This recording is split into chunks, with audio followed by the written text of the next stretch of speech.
"You're done, Bradley. Pack your box." Ronald Croft sneered, sliding a copy of a $45 receipt across the polished mahogany board table.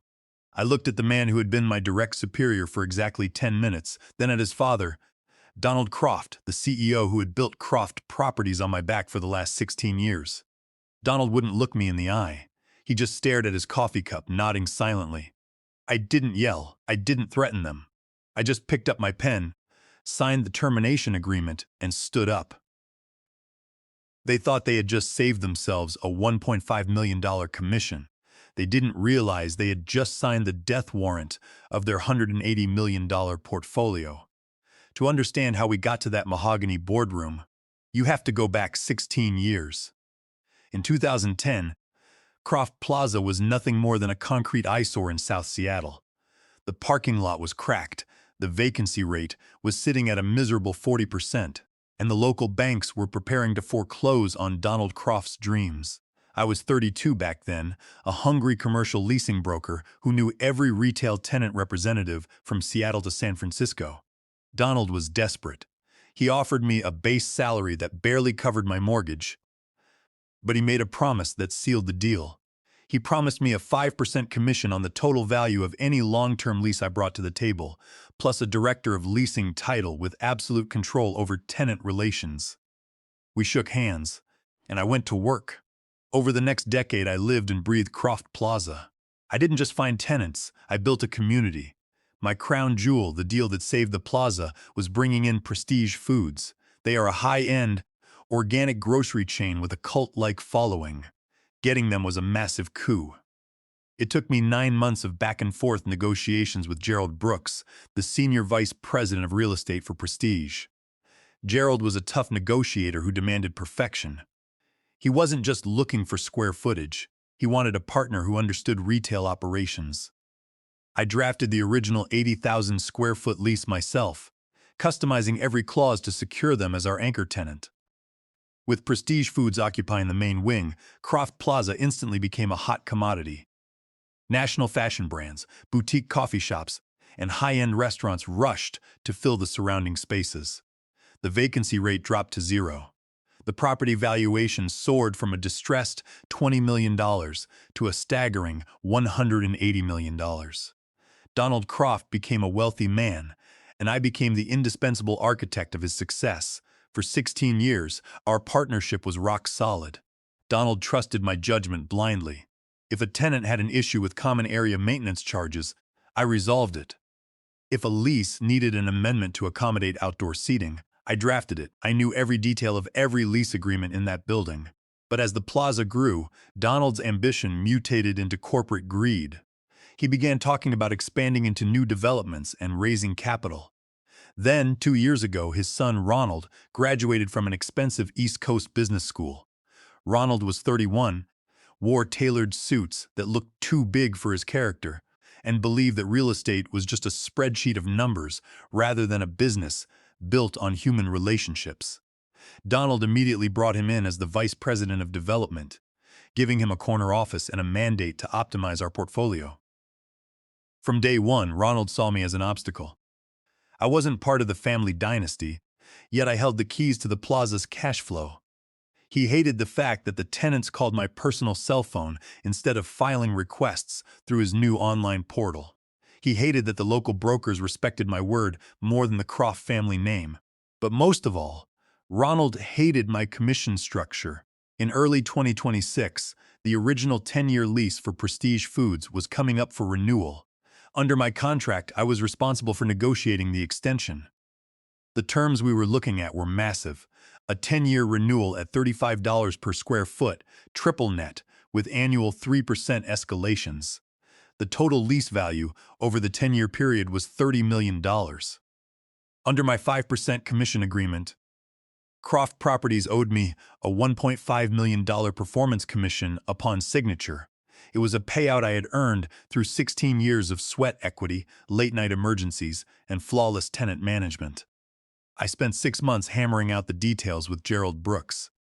We negotiated parking ratios, loading dock access schedules, and tenant improvement allowances. Gerald made it clear that Prestige Foods was only staying because of my hands-on management. Bradley, you're the only reason we haven't built our own standalone site down the road, he told me during our final walkthrough. The Croft family might own the dirt, but you're the one who keeps this engine running. By late July, the letter of intent was signed. The final lease documents were drafted and sent to Prestige's legal department for signature. All that was left was the formal board approval at Croft Properties. I had the bottles of champagne ready, but Ronald Croft had different plans. He had been studying the financials, and he realized that if he could get rid of me before the final lease was executed, he could claim credit for the deal, save the company $1.5 million in commission, and cement his position as the undisputed heir to the Croft empire. He spent weeks digging through my expense reports, looking for any minor infraction he could use as leverage. He found nothing, because my books were always spotless.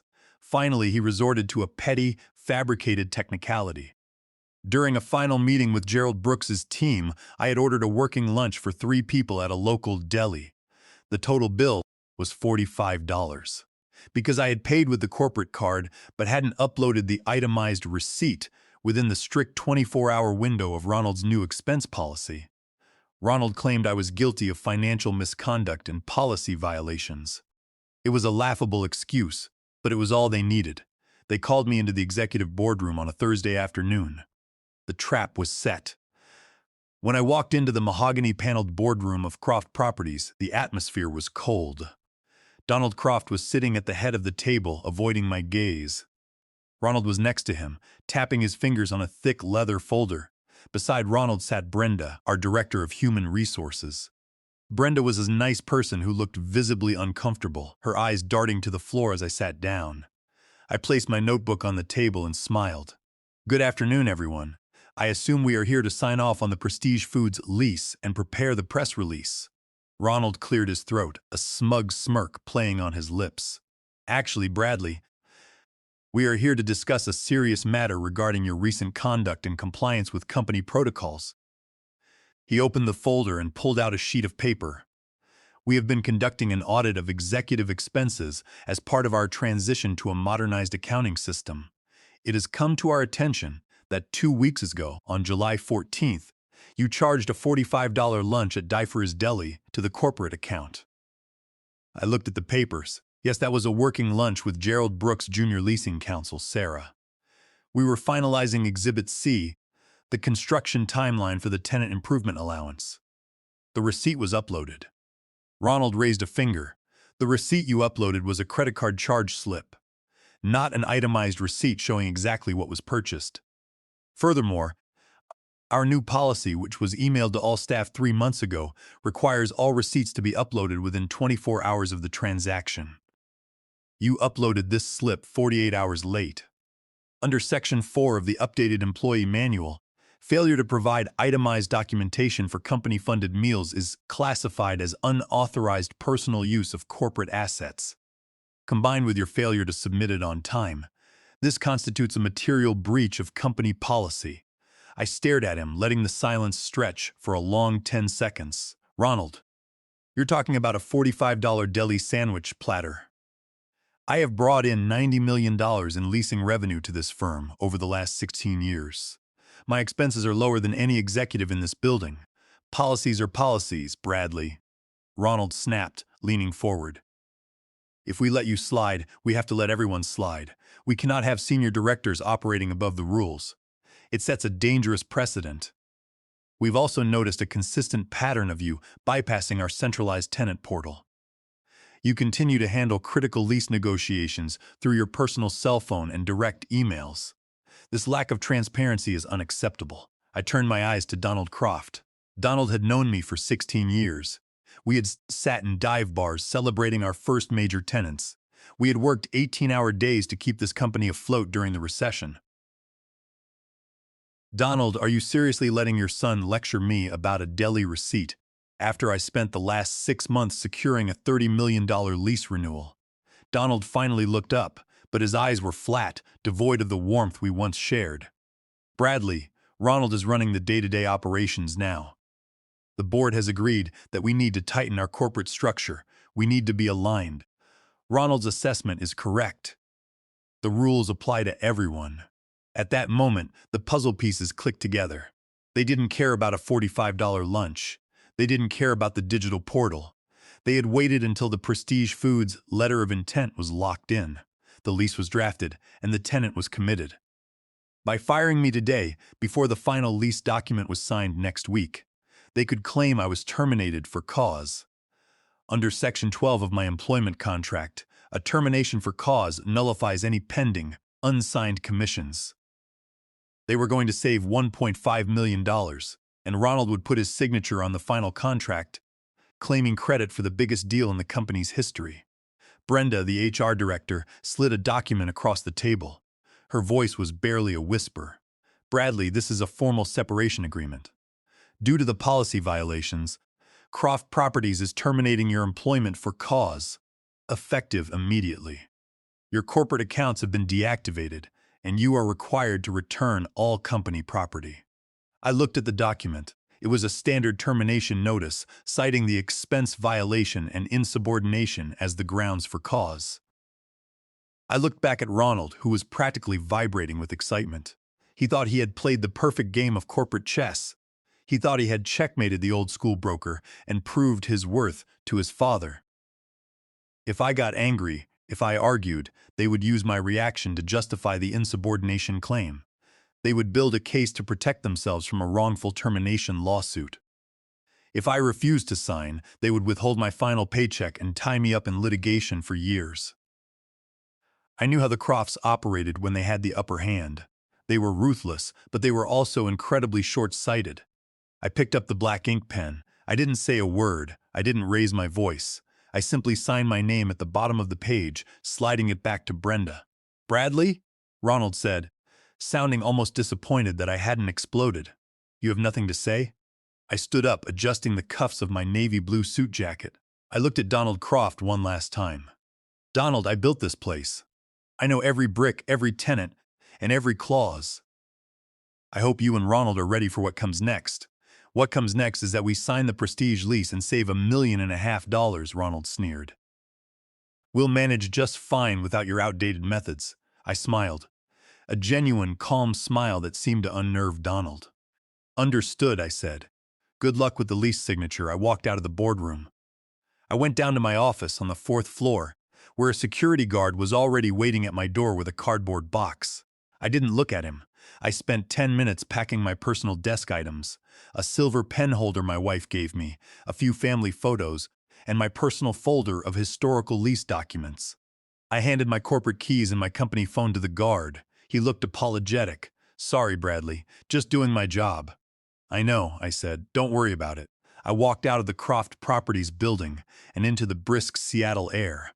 As I stood on the sidewalk, looking up at the glass facade of the building I had spent 16 years filling with tenants, I felt a deep sense of relief. Ronald Croft thought he had saved his family $1.5 million. He had no idea that he had just triggered a ticking time bomb, and I was about to let it detonate. I sat in my home office in West Seattle, looking out the window at the Puget Sound. The cardboard box containing 16 years of my life sat unopened on the floor. I wasn't sad, I was focused. I opened my personal laptop and accessed my private drive, where I kept copies of every major lease I had executed for Croft Properties. I navigated to the folder labeled Prestige Foods and opened the PDF of the original 2016 lease agreement. I scrolled down to page 42, section 14, Miscellaneous Covenants. There it was, clause 14.4, titled Key Personnel and Management Continuity. I remembered drafting that clause like it was yesterday. Back in 2016, Prestige Foods was a rapidly growing organic grocer, and Croft Plaza was a high-risk gamble. Gerald Brooks had been hesitant to commit his company to a 10-year lease in a partially vacant mall. He was worried that Donald Croft would neglect the property or bring in low-tier retail tenants that would hurt Prestige's high-end brand image. To ease his concerns, I had proposed the Key Personnel Covenant. The clause read, "Landlord and tenant hereby agree that the operational standards, tenant mix, and commercial viability of Croft Plaza are directly dependent upon the specialized leasing and management expertise of Bradley Vance. In the event that Bradley Vance ceases to be actively employed by the landlord as the primary leasing and operations director, or is terminated by the landlord without the prior written consent of the tenant, tenant shall have the right, in its sole and absolute discretion, to terminate this lease agreement by providing 30 days written notice to the landlord.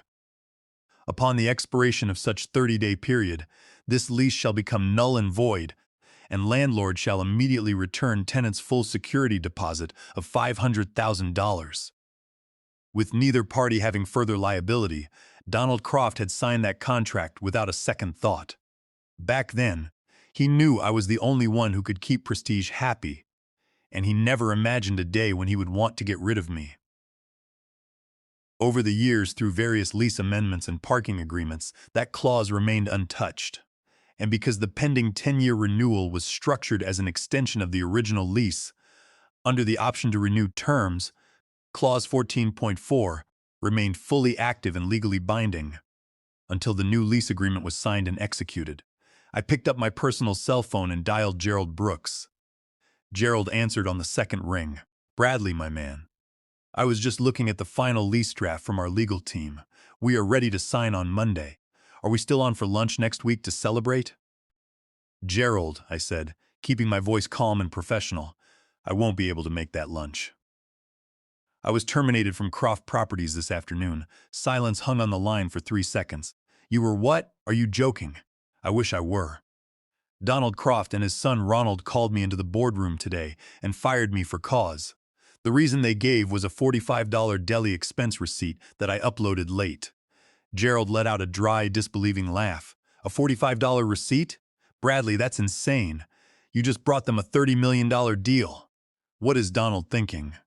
"It's not Donald, it's Ronald," I explained. "Ronald wants the VP credit, and they want to save the $1.5 million commission they owe me under my agreement. They figured if they fired me because before the lease was signed next week, they could legally void my payout." Gerald's tone shifted from confusion to cold anger. "That is absolute garbage. We negotiated this entire deal with you. Ronald has been nothing but a headache. Last month he tried to renegotiate our loading dock access hours to cut down on security costs. I told him then that if he messed with our logistics, we'd walk. He doesn't know the first thing about retail operations." "He doesn't," I agreed. "But they think they have you locked in. They think the letter of intent is binding and that you have no choice but to sign the renewal next week." Gerald laughed again, this time with a hard, corporate edge. "They think an LOI is a binding lease? Ronald really did waste his money at business school." "Bradley, what about the continuity clause in our current lease? Clause 14.4? It's still active, Gerald. Since the renewal hasn't been signed, the 2016 lease controls the tenancy. If you invoke Clause 14.4, you can walk away with 30 days' notice and get your full $500,000 security deposit back.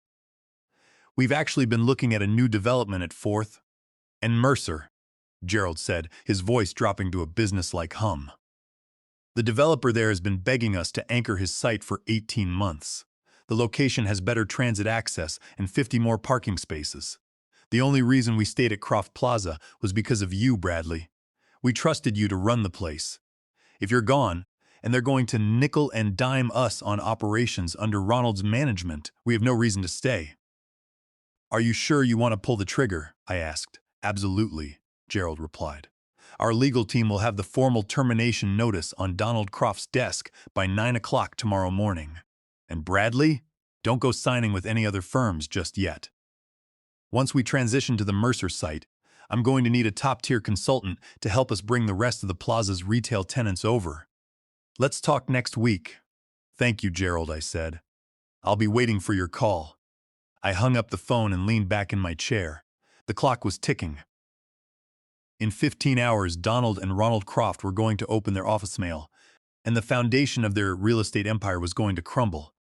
On Friday morning, at 9 o'clock, Ronald Croft was sitting in my old office, drafting a press release to announce the $30 million lease renewal of Prestige Foods. He was already styling himself as the savior of Croft Plaza. His draft, which I later saw in the company files, heavily emphasized his own role in optimizing the asset and securing the mall's long-term future. His celebration lasted exactly 15 minutes. At 9:15, Donald Croft burst into the office, his face the color of wet chalk. He wasn't wearing his suit jacket, and his hands were trembling as he held a single sheet of paper. "Ronald, look at this," he whispered, his voice cracking. Ronald took the paper, his smirk still partially active. "What is it, Dad? Just some routine legal junk?" "Read it," Donald commanded, slamming his hand on the desk. It was a formal notice of lease termination from the legal department of Prestige Foods. The letter was brief and devastating. It cited Clause 14.4 of the 2016 lease agreement, noting that since Bradley Vance had been terminated by the landlord without the tenant's prior written consent, Prestige Foods was exercising its right to terminate the lease, effective 30 days from today.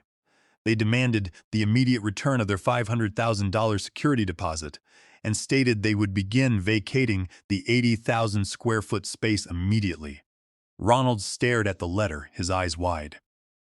"This is a bluff. They can't do this. We have a signed letter of intent. They've spent months negotiating. They can't walk away over a lease director being let go. It's a minor staffing change." "It's not a bluff," Donald roared. "The LOI isn't binding, Ronald. You said you checked all the contracts. How did you miss this clause?" Ronald scrambled, flipping through the leather folder on his desk. I reviewed the new lease draft, the renewal. There was no such clause in the new draft." "Of course there wasn't," Donald yelled. "But they haven't signed the new draft yet. They are still operating under the 2016 lease, and that lease has the key man covenant. You fired Bradley before the new contract was signed. You idiot." By noon, the panic had escalated into a full-scale corporate emergency. The news of Prestige Foods' departure leaked to the local commercial real estate brokers. By 2 o'clock, the phone lines at Croft Properties were jammed. It wasn't just Prestige Foods leaving. It was the domino effect I had spent years planning for. Almost every retail lease at Croft Plaza contained a co-tenancy clause. Retailers like the national fashion chains, the boutique home goods stores, and even the local coffee shops only agreed to pay high rental rates because they relied on the massive foot traffic generated by Prestige Foods. Their leases stated that if the anchor tenant ceased operations for more than 30 consecutive days, the remaining tenants had the right to immediately reduce their rent by 70%. Furthermore, if a replacement anchor tenant of equal caliber was not secured within 90 days, those tenants could terminate their leases without penalty. By Friday afternoon, formal letters from the corporate offices of our top 10 retail tenants began arriving via email. They were all invoking their co-tenancy rights. Starting next month, Croft Plaza's rental income was going to plummet by 70%. This was a lethal blow to Croft Properties. To fund the plaza's recent expansions, Donald Croft had taken out a $95 million commercial mortgage with Cascade National Bank. The mortgage agreement contained a strict debt covenant, a debt service coverage ratio of 1.25. This meant the plaza's net operating income had to remain at least 25% higher than the monthly mortgage payment. With Prestige Foods gone, and the other tenants paying only 30% rent, the plaza's income would fall far below the mortgage payment. Croft Properties would be in immediate default, allowing Cascade National Bank to call the entire $95 million loan or seize the property through foreclosure. On Monday morning, my personal phone rang. It was Donald Croft. I let it ring. 10 minutes later, it rang again. I let it ring. When he called a third time, I finally picked it up. "Bradley," Donald said, his voice sounding 10 years older. "Thank God you answered. We need to talk." "Good morning, Donald," I said, sitting on my back deck, sipping coffee. "What can I do for you?" "Bradley, there's been a terrible mistake," Donald pleaded, his pride completely gone. Ronald got ahead of himself. He didn't understand the history or the relationship we have with Prestige. "We want to make this right. We are prepared to reinstate you immediately.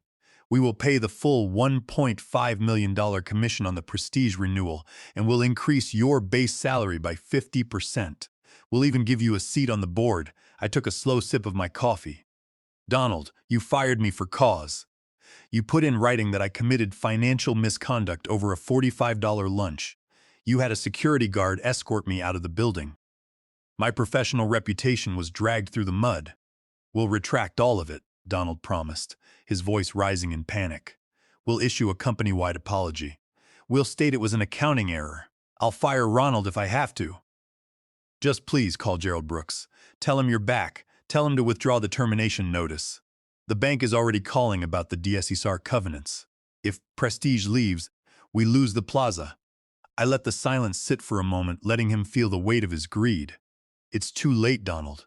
"What do you mean it's too late?" "We'll pay you whatever you want. Name your price, Bradley." "It's not about the money, Donald." Prestige Foods has already signed a letter of intent to anchor the new development at 4th and Mercer. They aren't coming back to Croft Plaza. The Mercer site has better parking, better logistics, and they don't have to deal with Ronald trying to cut their security hours. Gerald Brooks has already hired me as the senior leasing consultant for the Mercer project. Donald let out a choked sound. "Bradley, you can't do this. We built that place together." "No, Donald, I built that place. You just own the dirt. And then you let your greedy son fire me to save a commission. You made your bed. Now you get to sleep in it." I hung up the phone. The confrontation was over. The collapse of Croft Properties had begun, and there was nothing they could do to stop it. The next 6 months were a masterclass in corporate self-destruction. As I watched from my new office at Mercer Developments, the Croft family's real estate empire crumbled in slow motion. True to their word, Prestige Foods vacated their 80,000 square foot space at Croft Plaza within 30 days. They moved their operations to a temporary corporate hub, while their new state-of-the-art facility at 4th and Mercer was being completed. The day the grocery store closed its doors, the foot traffic at Croft Plaza dried up almost entirely. Without the anchor tenant, the co-tenancy clauses in the remaining retail leases kicked in like clockwork. The national fashion retailers, the local boutiques, and the restaurants immediately slashed their rent payments by 70%. Ronald Croft tried to threaten them with legal action, claiming they were violating the spirit of their agreements. The tenants' corporate lawyers responded by sending copies of the signed contracts, advising Ronald to read the fine print. Croft Plaza's monthly net operating income dropped from $500,000 to less than $80,000. This was barely enough to cover the basic utility bills and security costs, let alone the monthly payment on their $95 million mortgage with Cascade National Bank. By October, Croft Properties had missed 2 consecutive mortgage payments. Because the plaza's debt service coverage ratio had fallen to a disastrous 0.2, Cascade National Bank officially declared a default on the loan covenants. Donald Croft begged the bank for a forbearance agreement, promising that his son Ronald was negotiating with several national discount stores to replace Prestige Foods. But the bank's risk assessment team knew the truth. No high-end retailer wanted to move into a dying mall managed by an incompetent 20-something VP. The bank refused to grant a waiver and initiated foreclosure proceedings. Meanwhile, I was working with my lawyer to secure the money they owed me. We filed a formal lawsuit against Croft Properties for breach of contract, commission theft, and wrongful termination. We cited Washington Revised Code, Section 494891, which mandates the payment of all earned wages and commissions upon termination. Because they had fired me under a fabricated cause to avoid paying the commission, we requested statutory double damages for willful wage withholding.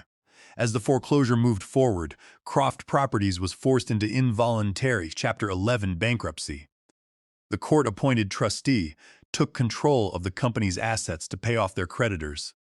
Because my commission claim was backed by a signed employment contract and 16 years of documented performance, the trustee recognized my claim as a priority administrative expense. In the final bankruptcy restructuring, Donald Croft was forced to liquidate his personal real estate holdings to satisfy the bank and the priority creditors. To settle my lawsuit and avoid further litigation, the trustee authorized a payout to me of $1,900,000. This included my full $1.5 million commission, plus $400,000 in statutory damages and legal fees. The wire transfer cleared into my account on a cold Tuesday morning in January 2027. But the real satisfaction came during the foreclosure auction of Croft Plaza. Cascade National Bank put the property on the block. The plaza, which had been valued at $180 million just a year earlier, was now a distressed asset with an 80% vacancy rate. My new partner, Roger Mercer, the CEO of Mercer Developments, had been waiting for this exact moment. With my intimate knowledge of the property's structural integrity, utility configurations, and tenant relations, I was able to guide Roger's acquisition team. We knew exactly what the plaza was worth under proper management. At the auction, Mercer Developments purchased Croft Plaza for a mere $75 million, pennies on the dollar. Roger immediately rebranded the property as Mercer Plaza and appointed me as the managing partner with a 10% equity stake in the development. My first act in my new role was to contact the old retail tenants who had left or were preparing to leave. They were thrilled to hear I was back in charge. Within 3 months, I renegotiated leases with 80% of the original retail tenants, restoring their rental rates to normal levels now that Mercer was the owner, and Prestige Foods was anchoring our sister site just blocks away. As for the Crofts, their downfall was complete. Donald Croft retired in disgrace, his personal wealth decimated by the foreclosure and bankruptcy liquidation. Ronald Croft became a pariah in the Seattle real estate market. The story of how his arrogance and a $45 Deli receipt destroyed a $180 million property became a legendary cautionary tale among local commercial brokers. No reputable firm would hire him, and he was forced to relocate to a small town in Idaho to work as an assistant property manager for a strip mall. Yesterday, I sat in my new penthouse office at Mercer Plaza, looking out over the busy courtyard below. The parking lot was full, the storefronts were bright, and the sound of shoppers filled the air. On my desk sat the silver pen holder my wife had given me, next to a framed copy of the $1,900,000 settlement check. Donald and Ronald Croft thought they could use corporate policies and family privilege to steal what I had earned. They thought they were playing a game where they held all the power. But they forgot the most fundamental rule of commercial real estate. The bricks and mortar are only as good as the contracts that hold them together. And if you don't respect the person who wrote the contracts, the whole building will come tumbling down.